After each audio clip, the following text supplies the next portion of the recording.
السلام علیکم دوستوں، کیسے ہیں آپ سب؟ امید ہے سب خیریت سے ہوں گے۔ دوستوں، آج کل ایک موضوع بہت زیر بحث ہے، تو میں نے سوچا کہ اس بارے میں آپ کو آگاہ کیا جائے۔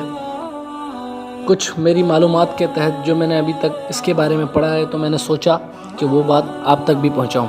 دوستوں، سب سے پہلے جان لیجئے کہ اسلام میں علم نجوم اور ستاروں کا علم اس کی کوئی حیثیت نہیں ہے۔ یہ ایک حرام کام سمجھا جاتا ہے، اور ایک حدیث میں جو کہ صحیح بخاری کے ہے، صحیح بخاری میں 846 نمبر حدیث میں ہے، نبی کریم صلی اللہ علیہ وسلم نے حدیبیہ میں صبح کی نماز پڑھائی اور رات کو بارش ہو چکی تھی۔ نماز سے فارغ ہونے کے بعد آپ صلی اللہ علیہ وآلہ وسلم نے فرمایا،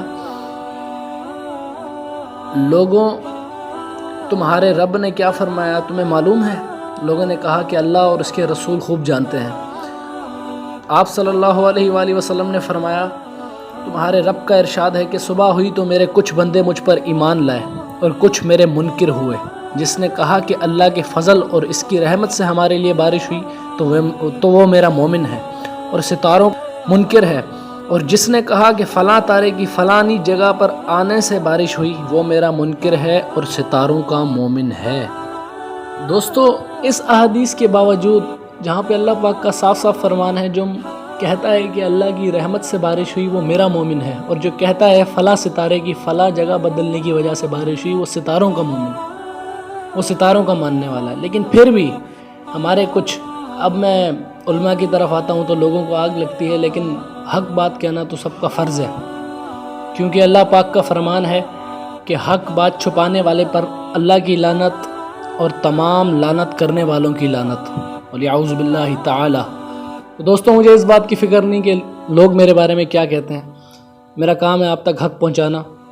تو اس حدیث کو سننے کے بعد بھی کچھ مفتی صاحب اور کچھ بڑے بڑے علماء، جید علماء، اتنے بڑے بڑے جن کا نام ہے پوری دنیا میں، انہوں نے دعوے کیے ہیں کہ کوئی کہتا ہے کہ 10 مئی کو، کوئی کہتا ہے 12، کوئی کہتا ہے 14، کوئی کہتا ہے 20۔ ان کو خدا کا تھوڑا سا بھی خوف نہیں ہے۔ اللہ کے بندوں، اللہ سے استغفار کرو۔ اللہ اپنا غیب کا علم نبیوں کے علاوہ، جیسا کہ اس نے قرآن پاک میں فرمایا ہے کہ وہ کسی کو نہیں دیتا، اس کے باوجود آپ دعوے کر رہے ہیں کہ 10 مئی کو یہ وبا ختم ہو جائے گی۔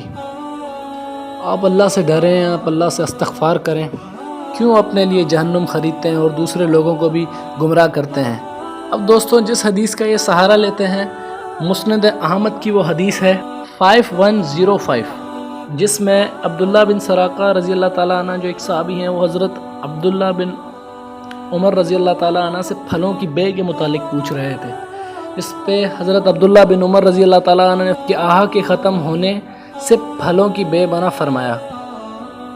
اب انہوں نے پوچھا کہ آہا کا مطلب کیا ہے، تو انہوں نے وہی ستارہ جو آج کل مفتی صاحب، مفتی کرام بڑے بڑے جس کے بارے میں آپ لوگوں کو بتا رہے ہیں، تو انہوں نے کہا اس کے طلوع ہونے پر اس سے پھلوں پر جو آفت آتی ہے وہ ختم ہو جاتی ہے، پھلوں کی آفت، اور انہوں نے اس کو اٹھا کر وبائی آفت کا نام دے دیا۔ دوستو، یہ حدیث پڑھ کے نا، جس نے تھوڑا بہت 5 کلاسز ہی کیوں نہ پڑھی ہیں، وہ بھی یہ دعویٰ نہیں کرے گا کہ یہ اس وبا کے بارے میں، کیونکہ اس میں صاف صاف لکھا ہے کہ پھلوں کی وبا کے بارے میں اس میں عبداللہ بن عمر منع فرما رہے ہیں۔ دوستو، اسی سے ملتی جلتی ایک اور حدیث ہے بخاری شریف کی، انٹرنیشنل نمبرنگ کے مطابق 2193، جس میں رسول اللہ صلی اللہ علیہ وآلہ وسلم کے پاس یہ مقدمے بہت زیادہ کثیر تعداد میں آنے لگے کہ پھلوں سے متعلق، کہ جب ہم پھل لینے آتے ہیں تو یا وہ گل سڑ جاتے ہیں، یا ان میں کیڑا لگ جاتا ہے، یا کچھ اور بیماریاں اس میں پیدا ہو جاتی ہیں، تو پھر اس سے جھگڑے کافی ہونے لگے۔ تو حضور صلی اللہ علیہ وسلم کے پاس کثیر تعداد میں ایسے مقدمے آنے لگے، تو نبی کریم صلی اللہ علیہ وآلہ وسلم نے حکم دیا بیچنے والے کو اور خریدنے والے دونوں کو کہ تم دونوں تب تک کوئی چیز لینا یا خریدنا نہیں جب تک ثریا ستارہ نہ ٹل جائے، یعنی جب تک ثریا ستارہ نہ طلوع ہو جائے۔ تو دوستو، اس میں بھی صاف صاف پھلوں کے بارے میں کہا گیا ہے کہ ثریا ستارے سے پھلوں پہ وبا آتی ہے۔ دوستو، اگر اس کا وہ مطلب بھی لے لیا جائے وبائی امراض کا، تو آپ سے میرا ایک سوال ہے کہ ابھی تک پولیو کا مرض کیوں نہیں ختم ہوا؟ کتنے 10 مئی 12 مئی آگے چلے گئے، ڈینگی کا مرض ختم کیوں نہیں ہوا؟ دوستوں آپ سے گزارش ہے کہ ایسی بے بنیاد باتوں پر عمل کر کے اور یقین کر کے اپنا ایمان برباد مت کریے، کیونکہ اسلام ستاروں پر یقین رکھنے والے کو مومن نہیں سمجھتا، وہ اسے ستارہ پرست سمجھتا ہے۔ دوستوں امید ہے آپ کو اس ویڈیو سے کچھ علم حاصل ہوا ہوگا۔